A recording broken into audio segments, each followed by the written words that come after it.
They are lying to your kids. Nothing about DNA has helped with the evolution theory at all. DNA, which stands for deoxyribonucleic acid, is the most complex molecule in the universe. Unbelievably complicated molecule. That little DNA molecule, average person has 50 trillion cells in their body with 46 of those little molecules in each cell. 46 chromosome strands in each cell of your body. If you extracted all of it, it would only fill about 2 tablespoons. But if you took those DNA strands and unwound them, stretched them out, tied them together, one person's DNA would reach from Earth to the moon and back over 500,000 times. Round trips to the moon. They say the DNA holds more information than all computer programs ever written by man combined. IBM models the newest computers after DNA. The quantity of information is so vast, we have to invent new numbers to measure it. Not terabytes, petabytes, or exabytes, yottabytes, and zettabytes. All the words uttered by everyone who ever lived would amount to 5 exabytes. And your DNA and your chromosome holds more information than that. It is so unbelievably complex. If you typed out the code found in your DNA, when you got done typing, you'd have enough books to fill Grand Canyon 78 times. That's the instructions to make you. I'd say you're pretty special. Quite a list of instructions to make you. David said, I will praise thee, for I'm fearfully and wonderfully made. And he didn't have a microscope, and he could figure that out. Yeah. You know, from conception to birth, the baby adds 15,000 cells per minute to its body. Each one is more complicated than a space shuttle. How would you like to be in charge of the supply end of supplying a factory that is producing 15,000 space shuttles a minute?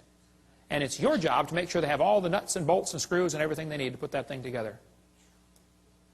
Some of you women are saying, boy, I did it, and that's hard too. Sometimes they want pickles in the middle of the night, you know. What are you building down there anyway, you know? The probability of one DNA happening by chance has been calculated to be 1 in 10 to the 119,000th power. That's a big number when you figure the entire visible universe is about 10 to the 28th inches in diameter. DNA has not proven anything that would help the evolution theory. It's made the problem much, much, much worse. But let's just assume that the chromosome number means something. And that, you know, it could evolve. Okay, well then I did some research on this. I discovered penicillin has 2 chromosomes. That one had to evolve first. And then slowly over millions of years, they got some more chromosomes, because they're complicated, you know, and turned into a fruit fly. You can see the similarity there. It's only got 8 chromosomes. And then very slowly, it evolved some more chromosomes and became either a tomato or a housefly. Very tough to tell the difference. They're identical twins, you know. And then very slowly, over millions of years, it evolved into either a pea or a bee. You can see the similarity there, you know, pea, bee, very similar. And slowly became lettuce, and then a carrot, and finally, when we got to 22 chromosomes, triplets. The possum, the redwood tree, and the kidney bean all have 22 chromosomes. Average scientists cannot tell them apart. Let's see, which one is which here? Okay, let's see, tree, possum, bean, and we have 46, folks. And if we can just get 2 more, the next step of human evolution, we're going to become a tobacco plant. I know some already smell like it. Sometimes I'll get on the elevator and I'll say, man, you're evolving, you're way ahead of me. And it probably won't happen in my lifetime, but we might get enough chromosomes someday to be either a dog or a chicken. They're twins too, you know. And then way down the road, you know, we're going to become a carp. They got double the chromosomes we do. And someday, star date 349572, we're going to become a fern. I was at a church one time, and this lady walked up to me afterwards, and she said, Mr. Hovind, I'm fern. I shook hands with that hand right there.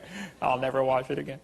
Hey, how come the evolutionists are always comparing things that fit their theory? Why don't they show us the things that don't fit their theory?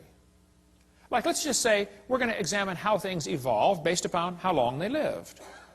Well, we could arrange animals by how long they live, and we'll find out the hamster evolved first, slowly turned into a cat, and then a canary, and then a dog, and then a chimpanzee, and an alligator, elephant, horse, turtle, and human. We made it, folks. We made it. Let's arrange the animals based on how long they're pregnant, their gestation period. Well, in that case, the possum, only 13 days. How'd you like that, ladies? Only be pregnant for 13 days. Not bad, huh? Yeah, I'd have a bunch of kids in.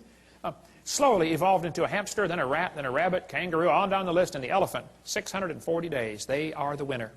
The most evolved creature on earth. Or maybe, you can see here the cat and the dog are identical twins, you know.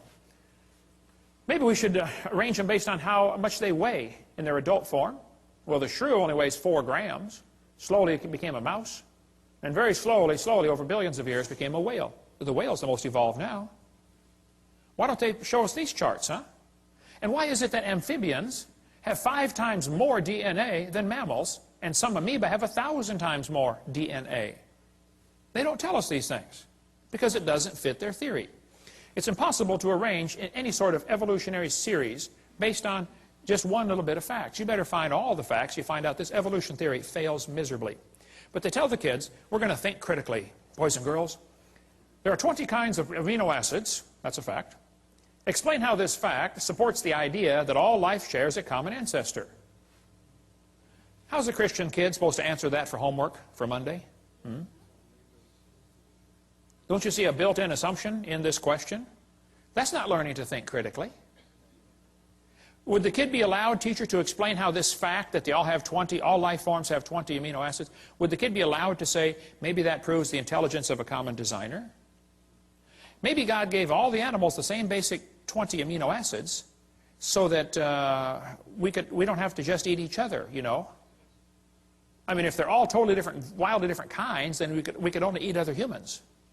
But see, God made it this way so the brown cow can eat the green grass and give the white milk and make the yellow butter, and I eat it and get the blonde hair.